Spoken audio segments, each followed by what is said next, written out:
The Boston Celtics do win the Eastern Conference NBA semifinals. They take the Cleveland Cavaliers in 5 games. They won 113-98 in Game 5, despite Donovan Mitchell not playing the last 2 games this series, despite Jarrett Allen not playing a single game in this series, and Caris LeVert even sat on the bench for Game 5 with an injury. While Kristaps Porzingis also did not show his face for the playoffs on the court, it was a tough battle.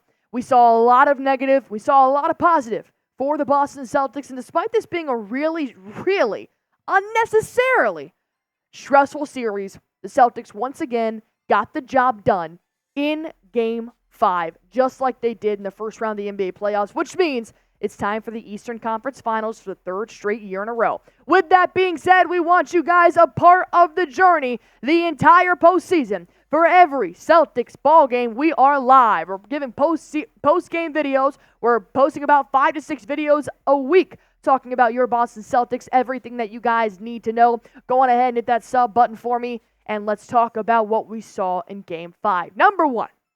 The 38-year-old Dominican father of 5, Al Horford, his father was in attendance, his kids were in attendance, and Al Horford showed up and showed out. At 37 years old, 347 days, he dropped 22 points, 15 boards, a nice double-double, and the energy that I saw from Father Horford really lighting up TD Garden, really putting a spark under the Celtics' asses was really refreshing to see, because at times I will see the Celtics playing lazy, and they started off the second quarter like they have been, playing lazy. Al Horford was a bright spot in Game 5.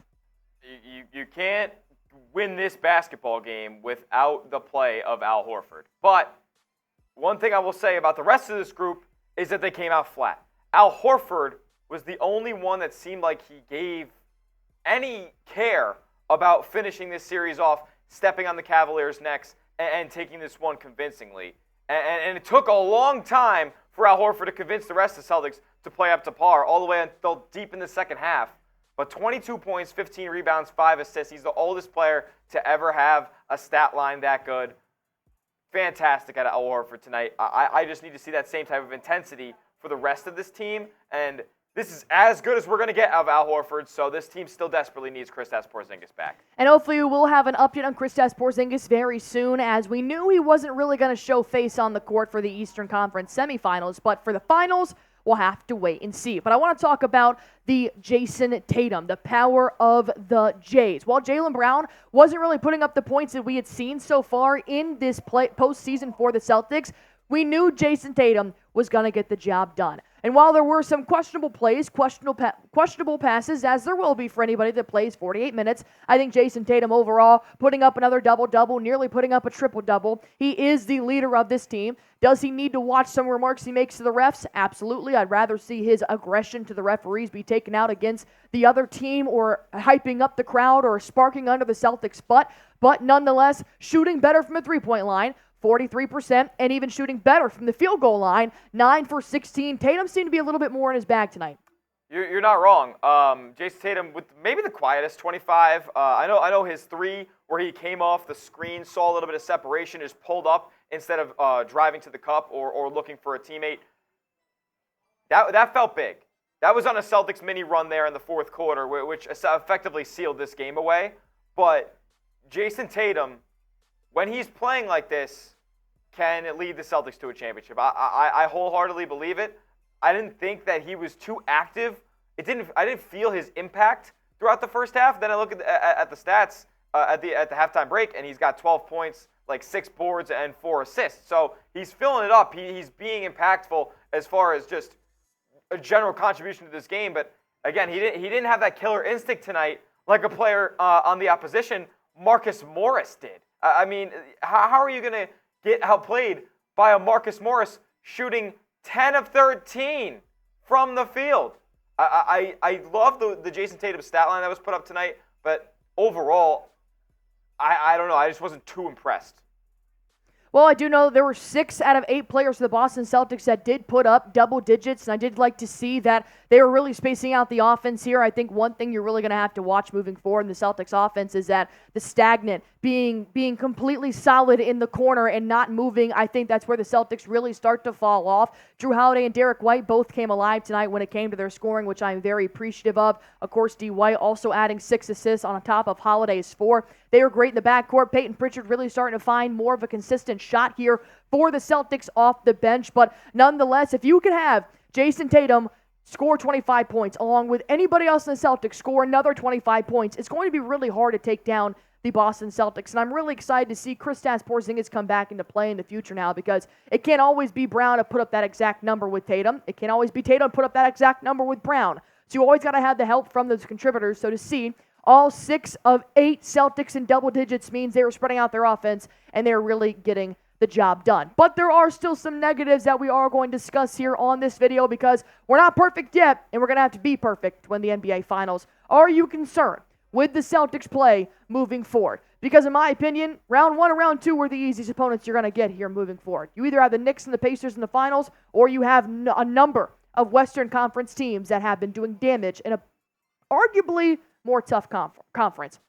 Go on ahead, type yes or no down below while you guys are at it. Why don't I tell you guys about Prize Picks, our sponsor here on Celtics Today. If you guys aren't playing Prize Picks, let me tell you 2 reasons why you should. It's easy and it's fun. All you got to do is pick between 2 to 6 players and just pick more or less on a player's projected stats, and you can win up to 100 times your money with as little as 4 correct picks. And in my entry for tonight's games, I did have Angel Reese having more than 12 points. She struggled a little bit in her WNBA debut, so I don't think she had 12 points. Tatum did successfully have more than 2.5 3-pointers made, and Darius Garland, thankfully, did not have more than 21.5 points. But the beauty of this is that this is actually a protected play. I only put $5 down to win upwards of $25, and PrizePicks says, we got you. You don't win, we'll give you your money back. So I'm getting that money back, and I'm playing it tomorrow. You guys can too. Go to prizepicks.com/CLNS. Use that promo code CLNS for a first-time deposit match up to $100 with quick withdrawal, easy gameplay, and an enormous selection of players and projected stat types. You guys can go on ahead and pick more or pick less. It is truly that easy. What's not easy is letting a player like Marcus Morris drain 25 points on you. This was the exact same thing Dean Wade did in the regular season, but worse. It was Marcus Morris. I agree. And this is the issue with the Celtics. People always seem to go to, oh, yeah, the team shot an absurd percent from 3. The Celtics can't compete with that. The reason that a player like Marcus Morris can come out here and will a depleted carcass of a Cavalier roster back into this ballgame is because the Celtics don't defend.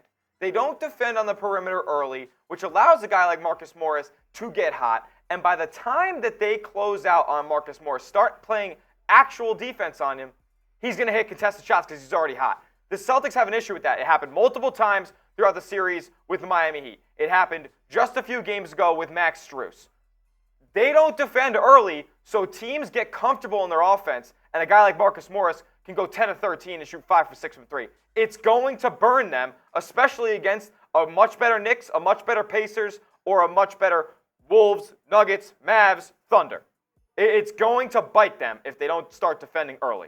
The good news is they did actually keep some of their top scorers down to a minimum. Darius Garland here did not score what he normally scores. He dropped a 30-piece in Game 4, and he went 0 for 4 from the three-point line, only scoring 11 points, which is huge. Because if they had 25 points from Garland and Marcus Morris, it would have been a tough game. But I agree. I think down low is where you really start to miss the length of Kristaps Porzingis. Evan Mobley had his way with how long his wingspan is. Al Horford doesn't have that. Luke Cornett does have that, but he doesn't have the aggression and the skill set that Evan Mobley has. That's why he's not a starter in the NBA right now. So Mobley did have his way. He dropped 33 points, and as you can see, he cleaned the last 7 times. So it's tough. Horford did a better job with rebounding here, but Mobley did have a lot of better resources of doing that dump off into the paint and securing it with his long arms to put it right back up. There were numerous plays where he put a hook shot up over Horford just because he has those long arms, and that will be changed when Kristaps Porzingis does come back here for the Boston Celtics. So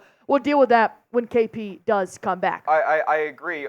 The problem for me is that actually you look at Darius Garland with the 11 points, and Horford got switched on him quite a bit, and he held his own defensively. He was contesting 3-point shots. He did get blown by a couple times on the way to the rack, but that's going to happen with a player like Horford versus a player like Garland. He did kind of lock him up, and he wasn't really matched up on Evan Mobley as much as I would like him to be.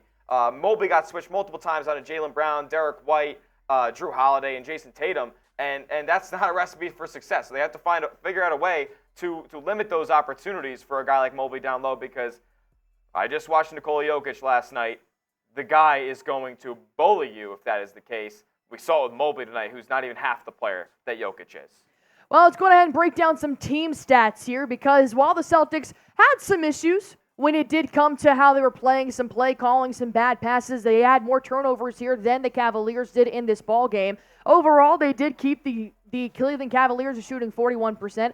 It's not as... That's horrible. You can't let that happen. No, they only shot 31 times, though, and you shot a lot more threes than them as well, which is good. And that's okay if you allow them to shoot 41%. You just have to shoot better, and they did. Shooting got them out of this ballgame. I mean, it clearly wasn't the physicality. It clearly wasn't the defensive effort, because you're letting a depleted Cavs team shoot 42% from three. That's unacceptable. No, but at the end of the day, if you make more baskets, you win. So, and that's what they did. It wasn't Agreed. pretty, but they did make more threes, and it's not what I would have wanted. Would I have wanted them to hold them to 28%? Absolutely. I wanted them to squish them in the ground like they did the Miami Heat, but the Cavs aren't going to roll over like that. They've got sharp shooters, and they're going to get hot. They're going to shoot, and the Celtics responded. Hey, if you can't stop them from shooting, which they have not been able to in this series at all, wasn't going to change the Game 5. The Celtics said, then we're going to shoot more. We're going to shoot more, and they did. They did a lot better from the field. Also, 32 assists with 42 made field goals is beautiful. I love it. That I do love. Love that. I think they started out, assisting on 11 of their first 13 baskets, so they did a great job doing that. Now we await a potential opponent between the New York Knicks and the Indiana Pacers. They're in a grudge match of a series right now, throwing bodies, throwing elbows, being really physical, a lot more physical than Boston. And there's an opportunity for one of these teams to come in pretty banged up. Hopefully the Celtics can make relatively quick work of them, but it's going to be their toughest test yet. Who do you want them to play, the Knicks or the Pacers? I think an easier matchup would be the Pacers, but if I want to get tested a little bit more for a team that I know is going to give 150% effort every single night, I want to play the Knicks, and I want their physicality. They should be getting OG Anunoby back in the coming days. Go ahead and comment down below. Type NYK for the New York Knicks. Type IND for the Indiana Pacers. Who do you guys want in the Eastern Conference Finals? Game 6 for those two tomorrow night, and then they might even go to Game 7 with the way that this series has been played. It's been neck and neck, and we're going to have to wait and see who our opponent will be. With that being said, I want you guys to be completely in the loop with everything Boston Celtics. So go on ahead and hit that sub button for me. We'll do all the rest. All you guys have to do is subscribe.